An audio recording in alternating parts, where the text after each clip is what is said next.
Now my thoughts wander sexually toward the image of Satan, sumptuous dark angel, her voice a white root, her voice a river of onyx and venom, her velvet wing brushing the velvet rat, her visage reflecting and refracting along the tortured surface of the waters. Sometimes I think I am in lava with her. Upon the windswept and majestic heights of Sex Cliff she calls my secret name. Her castle jiggles in the air, due to being made of human gelatin. Her shawl is knit together stars. Her bed is a venomous tongue.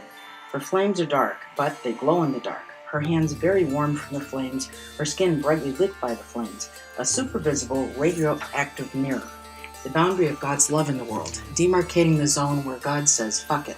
Her lungs are tongues. Her skeleton comprises one bone from every species of dinosaur. Satan brushes a hand through her hair. All of her hair is pubic. Her horns rise and throb like cocks. Her sense of humor is perfect. She drapes insane black fungus on the fields of rye.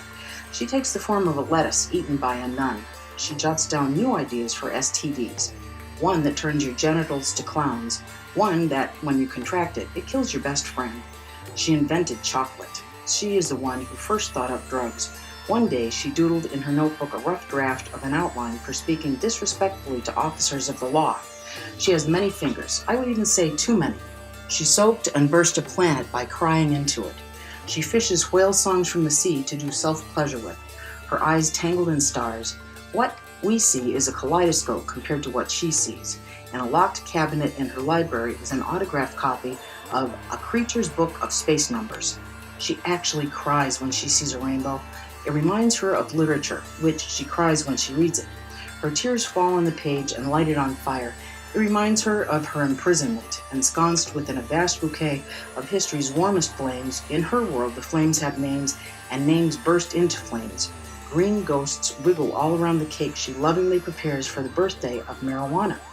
Green cats follow her scent of a rotting mule carcass touched with milk. Everywhere her paw prints are available to lick. Satan sits in a cavern and reflects. Her teeth are scary. She has scary teeth. Scary, scary teeth. Ooh, they seem to say. Somebody needs to care about us, even if they only care to the extent that they want to make sure we suffer. So, thank you, Satan. You alone have recognized me. Of all the deities, you fly solo, and that you take an interest in my life. When Satan apparitioned me that night, I had no intention of paying her homage. I simply thought she was misunderstood, which she is, but not in the way that I thought. See, this world is what is evil. Here, where they push the kid with the lice down the stairs, where torture is not confined to the realm of genre fiction, but undergirds the apparatus of state power, where people hate each other and hurt each other, in addition to many other crimes, and this world is not Satan's fault. Not Satan's fault, but ours. For we are those who ushered the grave into the house and gave it the best room in the house, brought it coffee and snacks every morning, asked how it was doing. We thought the word mist emanating from the grave was adorable. We noticed how the morning light crumbled upon its muddy surface and among the tufts of moss and pebbles on the surface, and the mushrooms growing out of it, and we gave all our painkillers to the grave for its own recreational use, pushing each capsule into the mud with just the middle finger of the left hand until our rings stank. We took new family photos with the grave, kneeling in the bottom center row, and put those pictures on the mantle and turned down the previous family photos to face the earth. And even you, when you came to our table, felt a pang you later recognized as jealousy.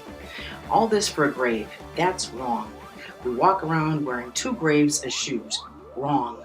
We drive a tap into the grave, collect its putrid sap in buckets, and boil it down to douse our pancakes in. Wrong. I want to peel my heart like a potato. I want to feel it thrumming in its tangle of veins, the way a spider in the middle of its web senses a touch in any direction. I want to press my liver to the psychic wounds and press it radically over the mouths of those I hate, nourishing them like vegetables marinated in a grandmother's kiss. So when Satan appeared to me, I used my negative capability, and when she came in the form of the small dog with knife eyes, I said yes with my voice. So when she appeared and vomited her smoldering document, I signed it. I made intense eye contact with Satan. I felt my traumas searing closed, like wounds fused on the flat of a burning knife. Next, we flew to hell and feasted there.